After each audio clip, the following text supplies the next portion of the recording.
أعوذ بالله من الشيطان الرجيم. بسم الله الرحمن الرحيم.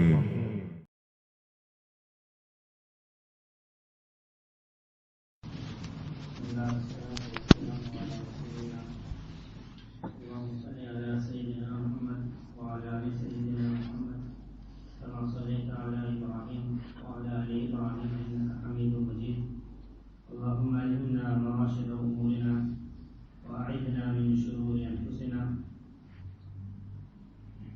When Allah Ta'ala created us as the best of all women, and Allah Ta'ala made the system of this world that the hardest of imtihanat, hardest of tests were going to be put in the end of the world. Rasulullah Sallallahu Alaihi Wasallam, when he came, when he mentioned that one side says that between me and Qiyamah is like this, I mean there's hardly anything left now, this is the end. At the same time he mentioned that from the time of Nabi Adam alayhi salam, Allah did not create a trial, a tribulation as severe as what is known as the fitan of Dajjal. And then he also mentioned that if he has to come out, it will be in my ummah that he is going to come out. Sahaba radiallahu would become worried, especially when they would hear the powers of Dajjal. They would hear from Rasulullah sallallahu alaihi wasallam. The Jews themselves were telling them, they would not call him Dajjal. The Jews would say, when our Savior is coming, when our Master is coming, and so powerful he will be that his head will be in the sky, his legs will be in the ocean. Sahaba radiallahu anhu wondered that with such a force, how will the people of Iman manage to fight against it? Rasulullah sallallahu alaihi wasallam, when he saw them, sometimes he would warn them of Dajjal. But whenever he would see that they're getting scared, and he would explain to them there's nothing to be scared about. He says, if I'm around in that era, I will be the one giving the answers. Whatever he will say, I'll reply back. And he said, and if I'm not around, then Allah is there for my ummah. Then Allah is there for my ummah. Allah Ta'ala made it that the people at the end of this ummah were going to get the opportunity to wage that battle which even the people at the beginning of this ummah did not wage. Well, Allah Ta'ala in Quran spoke about that there's a group which are called Ulaika al-Muqarrabun. In Surah Al-Waqi'ah, Allah speaks of the people of Jannah. فَأَصْحَابُ الْمَيْمَنَةِ Ma ashabul maymana. That what can I explain to you will be the condition of the people on the right at Jannah. Ulama mentioned why right, meaning they will receive the book of deeds in their right hand. That's one meaning. And Allah Ta'ala says, and then they will be the people of the left. How can I even describe them? Those that will get their book of deeds in their left, may Allah save us all. Then Allah Ta'ala said, and then there is was-sabiqun. There's a group that will just be running ahead of all. As-sabiqun, they are indeed the ones who won the match. Ulaika al-muqarrabun, if only you can understand how close they will be to Allah. Mufassirin write, and it's something to feel, that this group which is running in front of all the others, when the time comes to get their book of deeds, in which hand they going to get it? They will also get it in the right hand. So they are supposed to be called the people of the right. But they got a different name. One alim wrote so beautifully, they are those graduates who after graduating and getting good marks, the government sends their reports to them. Or the government gives it in their hands. You are ashabul yameen, the people of the right, Mubarak who passed.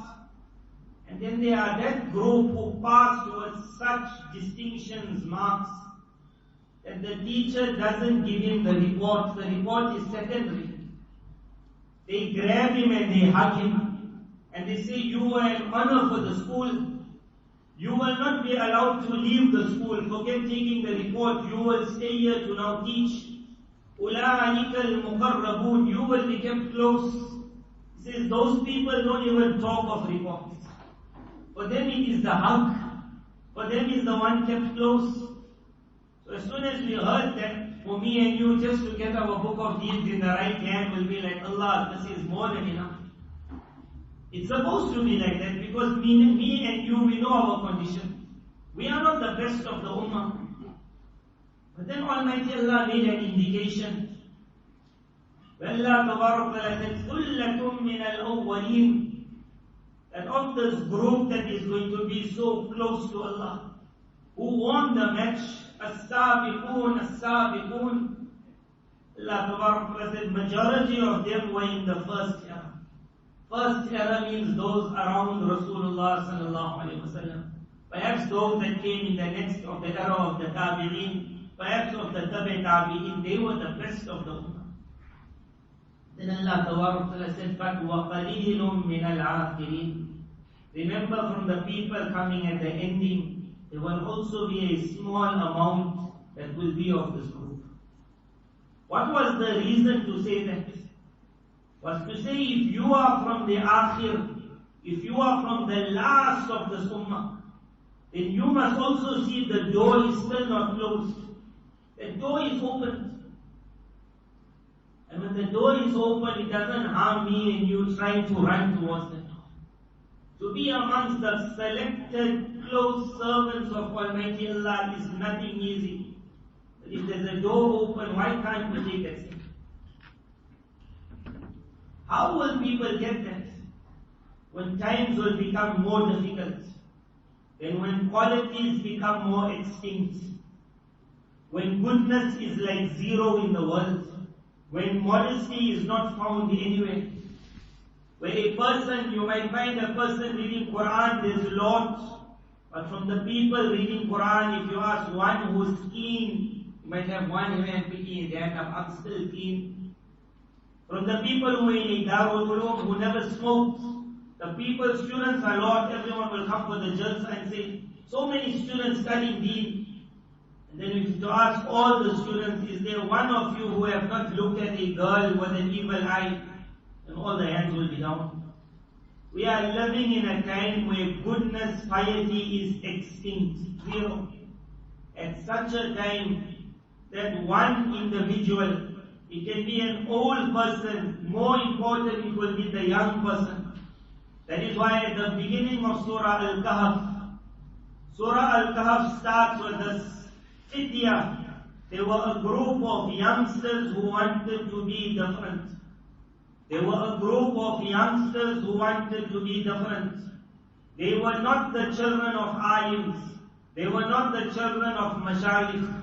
Their parents were also in the government circles. They were close to the king.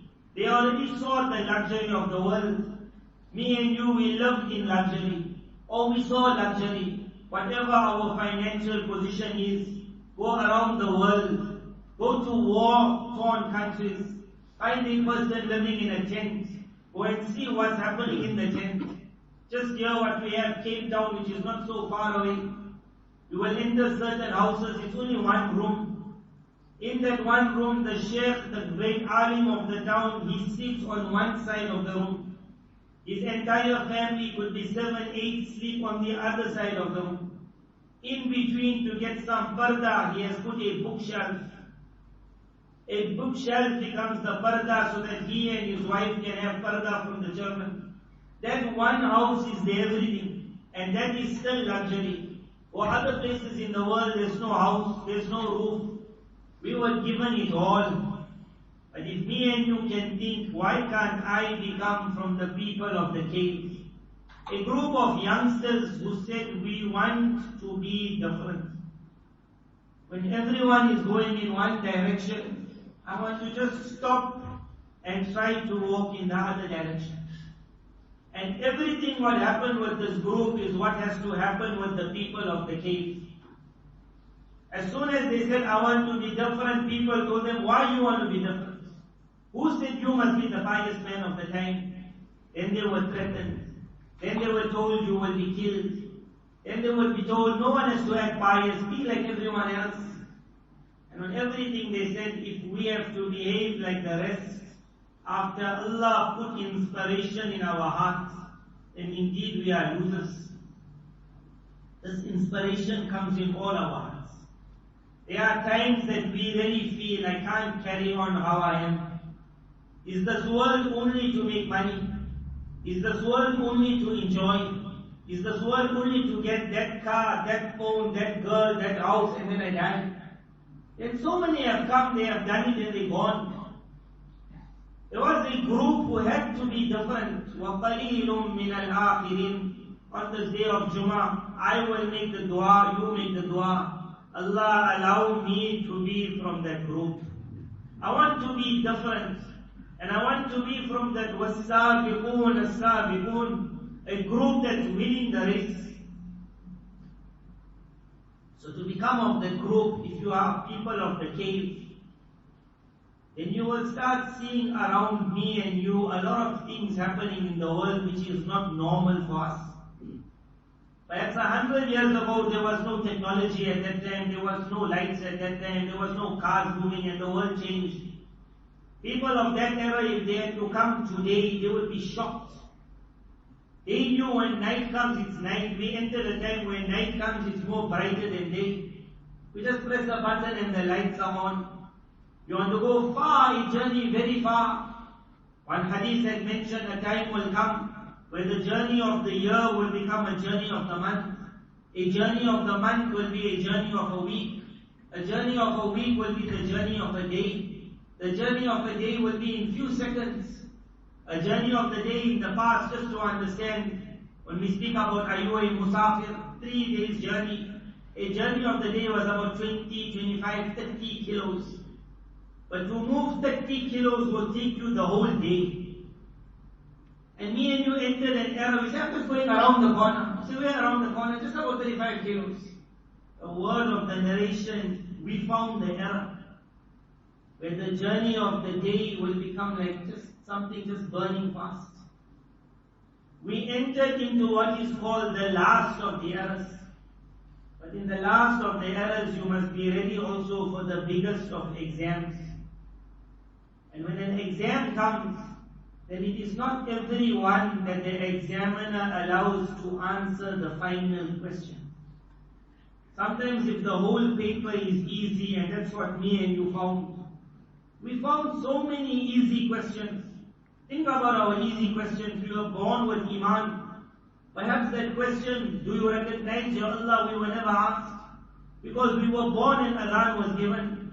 Ask that non-Muslim who had to accept Islam, what was that exam question? When he had to be told, do you prefer Allah over your family? Do you prefer Allah over your inheritance? Do you prefer Allah over everyone? Are you ready to live alone and die alone? Are you ready never to see your father, mother, siblings ever again? And that individual had to sign, I'm ready. Perhaps we never saw that question. We grew up with Iman. And then perhaps the second question, are you ready to live a life of poverty just so that you could get your Jannah? That question never came in our minds. We never really saw poverty. Are you ready to be hungry one day and get little food the next day just so that you can get paradise? We never saw that question. There were questions the people of the past answered, and they answered well. وَلَقَدْ فَتَنَّ الَّذِينَ مِنْ قَبْلِهِمْ. Allah says, indeed I gave them the exam already. وَلَقَدْ فَتَنَّ الَّذِينَ مِنْ قَبْلِهِمْ. Do you now think أَحَسِبَ النَّاسِ أَن يُتْرَكُوا أَن يَقُولُوا آمَنَّا وَهُمْ لَا يُفْتَنُونَ. Do people really think that I just say I believe, and you don't have to answer a question? There will be no question, there will be no exam. وَلَقَدْ فَتَنَّ الَّذِينَ مِنْ قَبْلِهِمْ فَلَيَعْلَمَنَّ اللَّهُ الَّذِينَ صَدَقُوا وَلَيَعْلَمَنَّ الْكَاذِبِينَ. Allah says, indeed I tested everyone. And it became apparent so that Allah will know who was truthful and who's the liar. That question has to come. Perhaps me and you, perhaps in the few years that are now coming in front, perhaps me and you are going to see one question. Perhaps it might not be the easiest question, but the examiner doesn't let everyone write the hardest. There was something that was meant for me and you, that we were going to find an era where all the signs of the hour have already been found. Allah's Nabi sallallahu alaihi wasallam spoke about before Dajjal there will be about 3 years of drought. Me and you, we always, when we have Dajjal, we get excited, like we think it's like a boxing match. There's no boxing match in this. We hear about the Mahdi, we just think about, hey, the war is going to go. I'm way ready for the war. How many slave girls will I get? It's not going to be anything like that. As the time comes, then very few will stand strong. Allah's Nabi Sallallahu Alaihi Wasallam said 3 droughts before Dajjal himself. Perhaps what we saw, a drought, 3 years of drought. A drought in the past was known as no rain, so no crops. No crops, so no animals. No animals, no food, everyone dies. But that was a village drought. As we move closer to the end of the time, the whole world becomes what is called one village. So if there's a drought, it has to be a drought that hits the entire world. The world in the past never saw something like that. 1 year of drought, the word year in the Arabic language doesn't mean what me and you call January to December. Year normally means a lengthy period. A day means a broad period. Year means longer. Something where you will feel the pain. Who knows if what we saw 1 year of COVID, who knows if this was just one drought from the 3? But if this was one, it means the next is going to be more severe. And the third is going to be more severe. If we could not manage to stand in this one, then you have to worry about number 2 and number 3. After the 3 doesn't come downhill, it's only going uphill. It will go so much uphill that when Isa ﷺ will come at the end of this entire episode, when he will put his hand on the heads of individuals, he will say to them, may you be blessed in your sabr. May you be blessed in your sabr means, I know what you went through for you to reach where you reached. It was not easy. The climb is not going to be easy. But there will be a group that will manage this climb. وَقَلِيلٌ مِنَ الْآخِرِينَ. May Allah make us all from that group. Someone has to reach the top. So if all the questions were easy, it should not happen when one question comes difficult, that's when me and you just collapse. How we answered all just to be firm and to draw inspiration from where inspiration has to come. To make the muscle where the muscle has to be grown, instead of just collapsing. What I wanted to speak about today was the first inspiration. We know we are entering an era which is called the burst of Dajjal. The wildest of eras, the most mad of times, where things will just be going. The wording of the narration is an era where the most tolerant of people will be left confused. يَتْرُكُ الْحَلِيمَ حَيْرَانٍ. The most tolerant of people will just be, I don't know what happened. We just saw one small glimpse of it. When businesses collapsed, when debt came in houses, where people never know what to do. Must I put the scarf? Mustn't I put the scarf? Must I go outside? Must I stay inside? Everyone was in confusion. I need the maid in the house. I need the maid. I'm going to die without the maid. And then the husband will say, but if the maid comes, she'll come with the sickness, we'll all die. So do you bring death or you don't bring death? I need to go to the business, but I'll die. And if I don't go to the business, I'm still going to die. Because where the money will come? Confused. One person is saying, do it that way. The other person is saying, do it this way. Each one is angry with the other. A time where the most tolerant of people also say, I got no answer, what's happening? This is only one. If another has to come, and another has to come, and then it only starts after that where Dajjal walks on earth. When he's going to walk, there won't be time perhaps for that. Perhaps tonight, inshallah, we will discuss. When he walks on the earth, what will be the condition?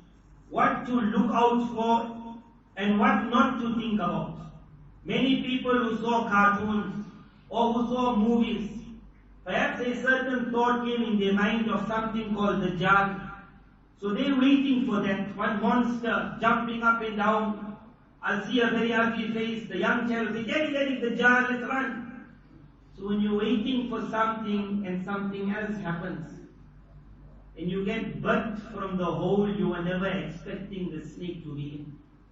To understand what's coming in the future, to understand what we are going to see in these few years, COVID, whatever people want to say, now it's over.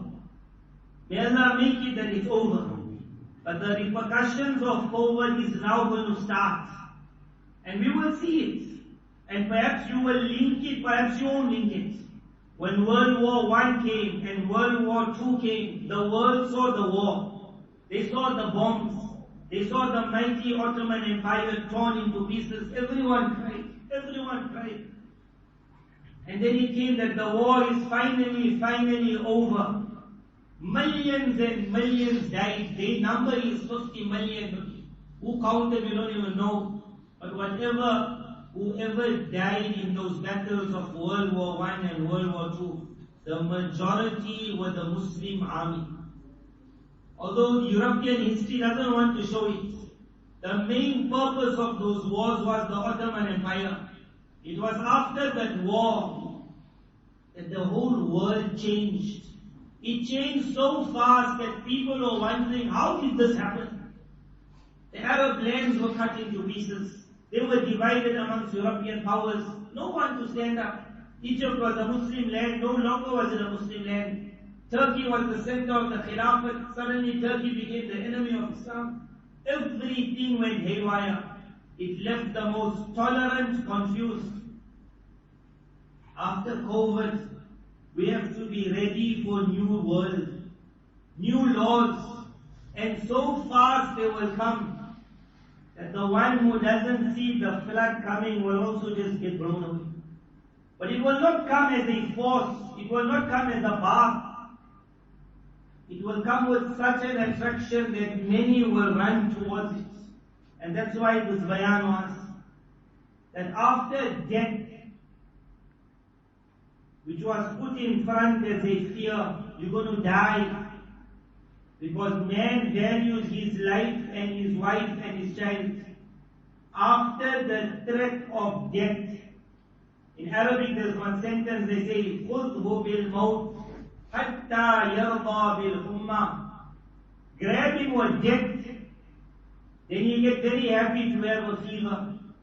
What it means, example, you take your father's car for a joyride, and you bang it in a manner that is not going to get repaired after. Then don't ever phone your father and say, Daddy, there was an accident. But don't worry, I'm okay, only the car is gone. Because when the time your father comes, you won't be okay after this. He will finish you as though the car never finished you. When you make the phone call, you don't say, I'm okay, the car is gone. Say, Daddy, there was an accident. What happened? It was terrible. So much of blood, so much of this. Father is half crying, are you dead? Are you dead? Daddy, I just survived. Alhamdulillah. Don't worry of the car. You have to learn how to talk. The devil also knows how to talk. Grab with death until they become very happy with fever. COVID grabbed the world with death, with financial problems. You want to ever see another COVID will be the word in the future. Do you want to ever see another COVID? Everyone will say, no way, no COVID. I won't manage it. And then they say, to ensure the world doesn't see another COVID, we'll do this. SubhanAllah, accept it. We will do that, accept it. No, as long as death does not knock at my door anymore. As long as COVID doesn't come, whatever you want, I'm ready for it. Grab him with death until he becomes happy with fever. But when this fever comes, this fever will give us wonderful worldly lives. After COVID, the physical world is going to go up and the spiritual world is going to come flying down. After COVID, the physical world is going to go up and the spiritual world is going to come flying down. Technology will make it boost.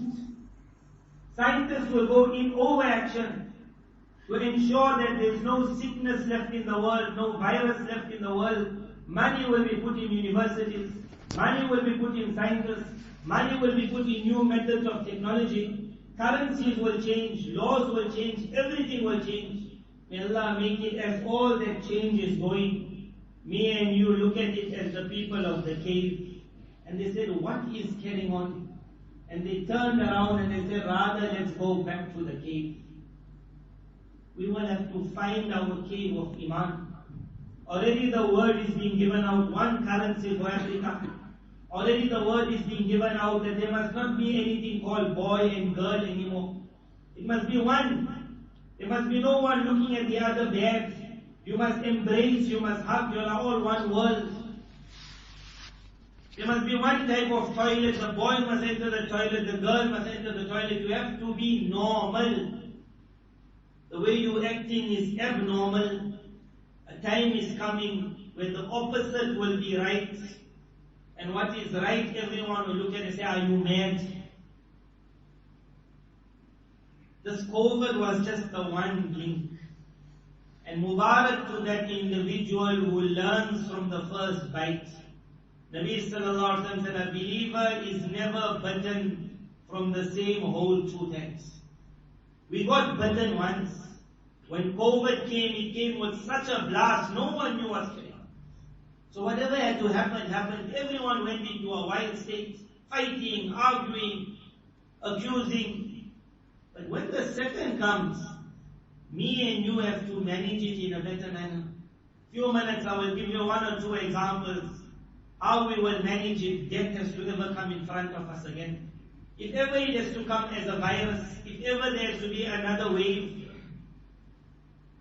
if it comes, then I will think of the words of my Nabi sallallahu alaihi wasallam. He said, if ever it comes in a small area, then the people of that area, they must not run out. One is they mustn't run away from death. A believer doesn't run away from death. One is he mustn't take it somewhere else and then those people will say, you brought the sickness to us. So he's not a cause of problems. But if it comes in the whole world, then what do you do? That house in which one individual gets sick, your father, whatever the doctors of the world want to say, our Iman will say to them, my Nabi said to me, if I am in the same house where it happens, I must not run out. Ulama have mentioned why. They said if everyone has to run out who's healthy, who's going to look after the sick? Who's going to look after? We were bitten one time from that hole, where that act which a child would never have done, to hand his father over to somebody else and say, that daddy, I love you, but I'm scared I'm going to die. And he did it. And later on we had to go to those houses and give tasalli. When the person cried, and he said, I don't know if my father died in a park state or in a na-park state. I was not there, I couldn't be there. Sometimes he even said, I could be there, but I never wanted to be there. We do not want the tears to come again. We will be different from the whole world. Our attitude will be different. Our manner will be different. When people on top will talk, we will say, you talk for the rest. Because above you, we already have someone who spoke to us already. The one on top, you talk for the rest. Because above you, we have the one who spoke for us already. We got Allah and we got the Rasul of Allah. We got guidelines in everything. We are strong in faith, we are strong in body. We will walk and we expect that it is going to get harder. When my Nabi told me of Dajjal, he never said like how the father told his child, watch out for the boogeyman. And then the child runs under the blanket and he's scared. When Allah's Nabi spoke to me and you about Dajjal, he never speak to tell us be scared. He said be prepared. He never meant be scared, he meant be prepared. So understand who your enemy is and walk towards your enemy. Take your power, don't run from the battle, walk to the battle. This is Surah Al-Kahf. I wanted to mention a few pages from it, but there is no time, inshallah. Perhaps tonight we will discuss. Me and you all know Surah Kahf. We heard about it when we were small. We heard about the ahadith, that so strong and mighty the surah is. The individual who will recite it on a Friday, even if he finds Dajjal in front of him, he will not harm him. The hadith mentions if he finds the fire of Dajjal and he recites Surah Kahf, even 10 verses, as the fire became cool for Ibrahim alayhi salam, the fire of Dajjal will become cool for him. We heard about 10 verses, first 10, middle 10, end 10. We heard of the whole surah. It will create a barrier around you. You read the whole surah, it will go to the skies surrounding you. For one entire week you are protected. If we are moving in that direction, it is time to come back to our powers. Hold on to the surah from now till that day, and you will see where everyone else will submit. But the barakah of the surah, there's no time to explain it. I'll give you one dream. One alim in a dream saw that Dajjal was walking towards him. And many people were standing with him. Many. But as Dajjal came closer, all fell in sajda. Falling in sajda means they all submitted to whatever he wanted. The alim never want to submit. But looking at the power of Dajjal is wondering, how will me, one person, fight against the shaitan? As coming closer, he started getting scared, and inspiration came in his mind. What about Surah Kahf? May Allah give me and you that inspiration. He began reading it, and he saw Dajjal in front of him falling to the ground.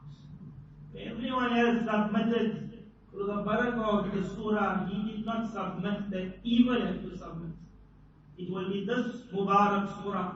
It will be our Mubarak Quran, our Mubarak Deen. May Allah make it that it makes me and you the unique people of this era. وَقَلِيلٌ مِّنَ الْعَاخِرِينَ. There will be a few at the ending who will be unique. May Allah make us all amongst that few. وَآخِرُ دَعْوَانَا الْحَمْدُ لِلَّهِ.